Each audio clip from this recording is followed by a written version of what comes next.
నమస్కారం. మీ అందరికీ తెలుసు నాకు పోలీస్ డిపార్ట్మెంట్ అంటే చాలా ఇష్టం. పోలీసులను ఎవరైనా ఏదైనా అంటే ఊరుకోను. అండ్ మోర్ ఓవర్ పోలీసులు తప్పున్నా కానీ వారిని వెనకేసడానికి ట్రై చేస్తాను అని. కానీ మన సమాజంలో చాలామందికి పోలీసులు అంటే భయం. మన సమాజంలో చాలామందికి పోలీసులు చేసే పనులంటే చిరాకు, కంపరం. అందరూనా అంటే కొందరు. అందులో ఇప్పుడు చెప్పబోయే అతన్ని నిజంగా ఉరి తీసినా తప్పులేదు. నా మాటకి కట్టుబడి ఉన్నా ఉరి తీసినా తప్పులేదు. ఆల్రెడీ మహిళా కమిషన్ చైర్పర్సన్ రాయపాటి శైలజ చాలా సీరియస్ అయ్యారు. ఈవెన్ రాష్ట్ర వ్యాప్తంగా ఉన్నటువంటి ప్రజానికం అసలు ఈరోజు అయితే మామూలు కోపంగా లేరు. మాచర్ల ఏఎస్ఐ శ్రీనివాస్ ఇతని కూతురు గతంలో ఒక డ్రోన్ ఎగరేసిన విషయంలో నారా లోకేష్ మీటింగ్ అటెండ్ అవుతుంది. పట్టుకున్నారు. బట్ పోలీసు కూతురులే అని చెప్పేసి వదిలేశారు. ఎందుకు? డ్రోన్లు ఎగరవేయాలన్నా పోలీసులు పర్మిషన్ ఉండాలి. ఇప్పుడు అతను కూతురని కొంతమంది, లేదు ఒక ఆటో డ్రైవర్ అని కొంతమంది అంటున్నారు. సరే, నిజాలు అంటే ఎంక్వైరీలో తెలుస్తుంది. విషయం ఏంటంటే ఈ ఏఎస్ఐ శ్రీనివాసు కొంతమంది చేత వీడియోలు తీపిచ్చి, ఏ వీడియోలు? పబ్లిక్ ప్లేసెస్లో మాచర్ల చుట్టుపక్కల అన్నప్పుడు విహారయాత్ర, దాన్ని ఏమంటారు, పర్యాటక ప్రాంతాలు చాలా ఉన్నాయి కదా, వాళ్ళు వస్తూ ఉంటారు. స్కూల్ పిల్లలు కూడా ఈ మధ్య సరదాగా గడుపుతూ ఉన్నారు. కాలేజీ పిల్లలు వస్తున్నారు. అయితే వీళ్ళల్లో ఎక్కడైనా ఎవరైనా ఏమాత్రం రొమాంటిక్గా కనపడ్డారు అన్న ఫోటోలు తీయటం, వీడియోలు తీయటం, లేదు నార్మల్గా ఉన్నారా అన్న ఫోటోలు వీడియోలు తీసేసి ఇక బ్లాక్మెయిల్ చేయటం.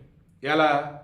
ఏంటి ఇక్కడ ఎలా ఉన్నారు, పదని పోలీస్ స్టేషన్కి, ఏంటి వీడియోలు మేమేనా చూపించనా, పదని పోలీస్ స్టేషన్కి, ఇలా అని వారి దగ్గర నుంచి బలవంతంగా డబ్బులు వసూలు చేయటం.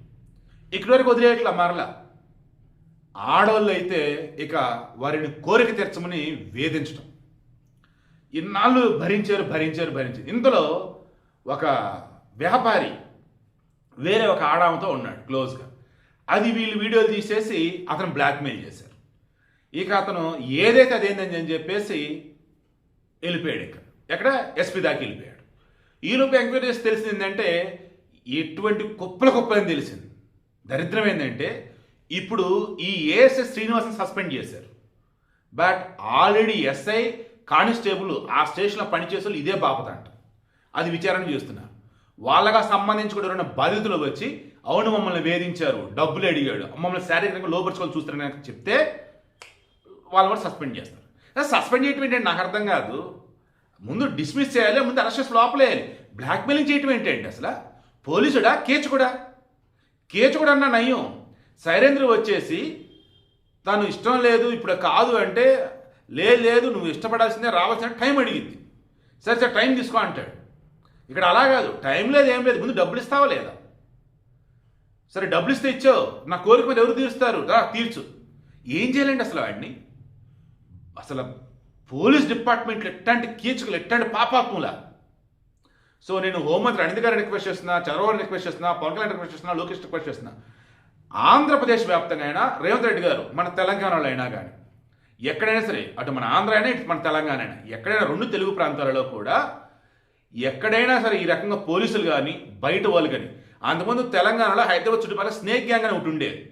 వాళ్ళు కూడా ఏంటి, ఎవరైనా జంటలు కనిపిస్తే వారి మీద పాములు వదిలి భయపెట్టేసి డబ్బులు తీసుకోవడం, లేదంటే ఆడలంటే రేప్ చేయటం. పబ్లిక్ ప్లేసెస్కి వెళ్ళంటే భయపడిపోయే సిచ్యువేషన్ అనమాట. అది కంట్రోల్ అయింది. బట్ అగైన్ ఇప్పుడు పోలీసులు అట్లా తయారవుతున్నారంటే ఏం చేయాలండి అసలు? ఫస్ట్ థింగ్, మీరు ఎవరు భయపడవద్దు. మీరు చేసిన తప్పనిసరి భయపడవద్దు. ఇలా నేను చెప్పకూడదు, బట్ ఇప్పుడు ఓపెన్ అవుతున్నా. సుప్రీంకోర్టు క్లియర్గా చెప్పింది, ఇద్దరు ఆడ మగ ఇష్టపడ్డారు అంటే వాళ్ళు మేజర్లు కనుక అయినట్టయితే వారిని ఎవరేం చేయలేరు. ఇన్ కేస్ మైనర్లు అని అనుకుందాం. మైనర్లు అయినప్పుడు ఆ మైనర్ తరఫున వాళ్ళు వచ్చి కంప్లైంట్ ఇస్తే, లేదా ఈ అబ్బాయి తరఫు వాళ్ళు కంప్లైంట్ ఇస్తే, అమ్మాయి తరఫు కంప్లైంట్ ఇస్తే, అప్పుడు ఏదన్నా కేసు. ఎవరు కంప్లైంట్ ఇవ్వకుండా అండ్ మీరు చేస్తుంది వచ్చేసి అక్కడ ఎటువంటి తప్పు కానప్పుడు మీరు భయపడవద్దు. ఒకవేళ ఎవడైనా అట్లా బ్లాక్మెయిల్ చేస్తాను వీడియోస్ అన్న చూపిస్తే, వెళ్ళి నీకు నచ్చినట్టు చెప్పుకోపని చెప్పండి. నెట్లో పెడతాననుకో, ఓకే వెళ్ళిపోని చెప్పండి. బట్ వాళ్ళు ఫోటోగా మీరు అసలు ఎవరు ఏంటి ఐడెంటిటీ అని అడగండి.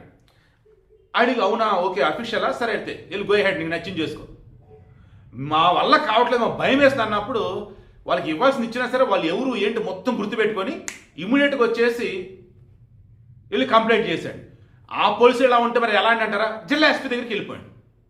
ఓకేనా? రిక్వెస్ట్ చేస్తుందండి, భయపడొద్దండి. మీ భయమే అవతల వాడికి బలం. మీ భయమే ఏ రోజుకైనా సరే మిమ్మల్ని అల్లల్లాడించేసింది. దయచేసి జాగ్రత్త.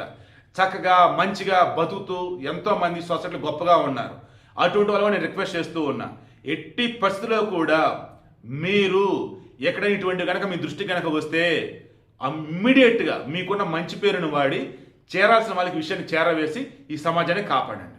మాచర్ల ఏఎస్ఎస్ శ్రీనివాస్ సస్పెండ్ చేస్తే సరిపోదు. ఎస్పీ గారు అతనిని డిస్మిస్ చేయండి, జైల్లో పెట్టండి.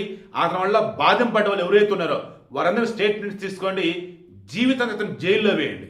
అండ్ ఇతరులాగా ఎవరైతే మిగతా పోలీసులు ఉన్నారో వాళ్ళని వెతికి మరీ బయటికి తీయండి. రక్షించాల్సిన పోలీసులు కీచకలాగా మారుతుంటే ఏంటండి అసలు ఇది?